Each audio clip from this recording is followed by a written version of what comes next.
بسم اللہ الرحمن الرحیم۔ السلام علیکم۔ لوگ کہتے ہیں کہ ابو ہریرہ رضی اللہ تعالیٰ عنہ بہت حدیثیں بیان کرتے ہیں، اور میں کہتا ہوں کہ قرآن میں 2 آیتیں نہ ہوتی تو میں حدیث بیان نہ کرتا۔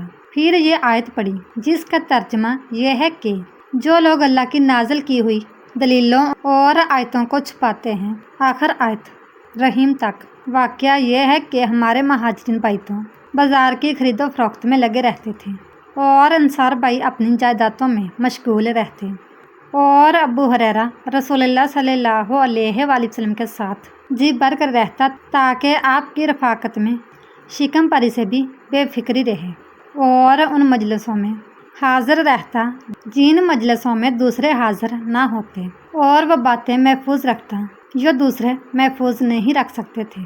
میں نے عرض کیا یا رسول اللہ، میں آپ صلی اللہ علیہ وآلہ وسلم سے بہت باتیں سنتا ہوں مگر بھول جاتا ہوں۔ آپ صلی اللہ علیہ وآلہ وسلم نے فرمایا اپنی چادر پھیلاؤ۔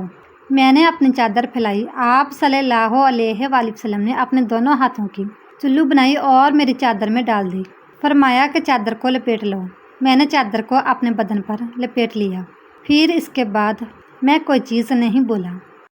ابراہیم بن المنصر نے بیان کیا، ان سے ابن ابی فدق نے اسی طرح بیان کیا کہ یوں فرمایا کہ اپنے ہاتھ سے ایک چلو اس چادر میں ڈال دی۔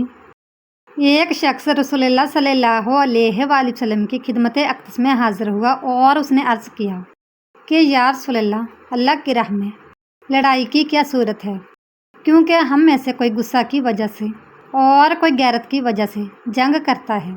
تو آپ صلی اللہ علیہ وآلہ وسلم نے اس کی طرف سر اٹھایا، اور سر اسی لیے اٹھایا کہ پوچھنے والا کھڑا ہوا تھا۔ پھر آپ صلی اللہ علیہ وآلہ وسلم نے فرمایا جو اللہ کے کلمے کو سر بلند کرنے کے لیے لڑے وہ اللہ کی راہ میں لڑتا ہے۔ میں نے رسول اللہ صلی اللہ علیہ وآلہ وسلم کو رمی جمار کے وقت دیکھا۔ آپ صلی اللہ علیہ وآلہ وسلم سے پوچھا جا رہا تھا تو ایک شخص نے عرض کیا یا رسول اللہ، میں نے رمی سے قبل قربانی کر لی۔ آپ صلی اللہ علیہ وآلہ وسلم نے فرمایا آپ رمی کر لو، کچھ حرج نہیں ہو۔ دوسرے نے کہا یا رسول اللہ، میں نے قربانی سے پہلے سر منڈا لیا۔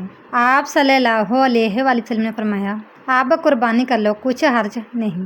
اس وقت جس چیز کے بارے میں جو آگے پیچھے ہو گئی تھی آپ سے پوچھا گیا، آپ صلی اللہ علیہ وآلہ وسلم نے یہی جواب دیا اب کر لو، کچھ حرج نہیں۔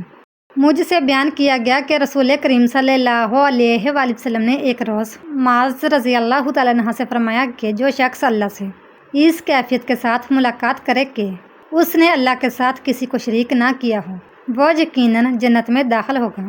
معاذ بولے یا رسول اللہ، کیا میں اس بات کی لوگوں کو بشارت نہ سنا دوں؟ آپ صلی اللہ علیہ وآلہ وسلم نے فرمایا نہیں، مجھے خوف ہے کہ لوگ اس پر بھروسہ کر بیٹھیں گے